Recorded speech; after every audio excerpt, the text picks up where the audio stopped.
కుటుంబ కలహాల నేపథ్యంలో భార్యను దారుణంగా హత్య చేసిన భర్తను అరెస్ట్ చేసి అతని నుంచి కత్తి, బైక్ స్వాధీనం చేసుకున్నట్లు పెద్దపల్లి డీసీపీ కరుణాకర్ తెలిపారు. ఈ మేరకు గోదావరిఖని 1 టౌన్ పోలీస్ స్టేషన్లో ఏర్పాటు చేసిన మీడియా సమావేశంలో హత్యకు సంబంధించిన వివరాలను డీఎస్పీ వెల్లడించారు. రామగిరి మండలం పన్నూరు గ్రామానికి చెందిన కృపాకర్ గత 13 ఏళ్ల క్రితం పూసాల రమాదేవిని ప్రేమ వివాహం చేసుకున్నారు. గత ఏడాది నుంచి భార్యాభర్తల మధ్య కుటుంబ కలహాలు జరుగుతున్నాయి. ఈ నేపథ్యంలోనే ఈ నెల 14న పన్నూరు సమీపంలోని వకీల్పల్లి ప్లాట్ల వద్ద ఉన్న తన ఇంటికి వచ్చిన భార్య రమాదేవితో గొడవ జరిగింది. అనంతరం కత్తితో విచక్షణ రహితంగా ఆమెను పొడిచి చంపారు. ఈ సంఘటనలో భర్త కృపాకర్ను అరెస్ట్ చేయగా అత్తామామలు పరారీలో ఉన్నట్లు డీసీపీ తెలిపారు.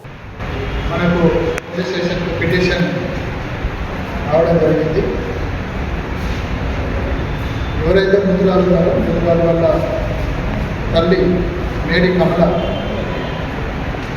ఎస్సీ నేత కానీ ఆమె ఫిర్యాదు మేరకు చనిపోయిన రామాదేవి అలియాస్ ప్రశాంతి వల్ల భర్త అత్తమామల పైన కేసు రిజిస్టర్ చేయడం జరుగుతుంది. ఇది మర్డర్ కేసుతో పాటుగా గృహహింస, అదేవిధంగా SC/ST యాక్ట్ ప్రకారంగా కేసు రిజిస్టర్ చేసి దర్యాప్తు ప్రారంభించడం జరిగింది. దర్యాప్తులో భాగంగా స్ట్రీట్ విజిట్ చేసి సాక్ష్యాధారాలన్నీ సేకరించడం జరిగింది. దీంట్లో విట్నెస్లను, ఐ విట్నెస్లను అందరినీ కూడా ఎగ్జామిన్ చేయడం జరిగింది. మర్డర్ చేసినటువంటి భర్త నిన్న సాయంత్రం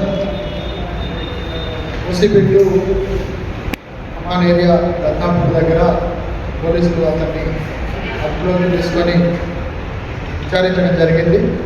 దీంట్లో డిసిజుడి యొక్క అత్తమామలు పరారులో ఉన్నారు. ఇతన్ని విచారణ చేసినప్పుడు ఇతని పేరు పూసల కృపాకర్ అలియాస్ ప్రభాకర్. వీళ్ళది జైపూర్, మంచిర్యాల జిల్లా. ప్రస్తుతం వకీల్పల్లి ప్లాట్స్లో ఉంటున్నారు. ఇతను 13 సంవత్సరాల క్రితం లవ్ మ్యారేజ్ చేసుకోవడం జరిగింది. లవ్ మ్యారేజ్ చేసుకున్నాక అప్పుడు బాగానే ఉన్నారు. కానీ ఒక 1 ఇయర్ నుంచి వీళ్ళ మధ్య గొడవలు ఎక్కువవడం వల్ల వీళ్ళు ప్రస్తుతానికి వేరువేరుగా ఉంటున్నారు. అయితే ఆదివారం రోజు ఇతని భార్య వీళ్ళ ఇంటికి వచ్చింది. ఇంటికి వచ్చిన సందర్భంలో మళ్ళీ వాళ్ళ మధ్య గొడవ జరిగింది. ఆ గొడవ జరిగిన సందర్భంలో ఒక కత్తి తీసుకొని ఆమె తలపైన, మెడపైన, ఇంకా ఇతర భాగాలపైన విచక్షణ రహితంగా ఇతను దాడి చేయడం జరిగింది. ఆ దాడిలో ఆమె మరణించడం జరిగింది. దీనికి సంబంధించి అతను హత్య చేయడానికి ఉపయోగించినటువంటి కత్తిని సీజ్ చేయడం జరిగింది. హత్య చేసిన తర్వాత అత్తమామలు అందరూ కూడా సీట్ నుంచి పారిపోవడం జరిగింది. పారిపోవడానికి ఉపయోగించినటువంటి హీరో హోండా CD 100SS బైక్ను కూడా సీజ్ చేయడం జరిగింది.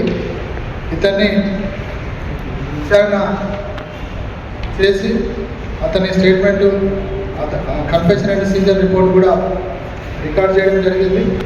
అతన్ని రిమాండ్కు ఈరోజు పంపిస్తాం. మిగతా అక్యూజ్లు ఎవరైతే అత్తమామలు ఉన్నారో వాళ్ళని కూడా త్వరలోనే పట్టుకుంటామని తెలియజేస్తాం.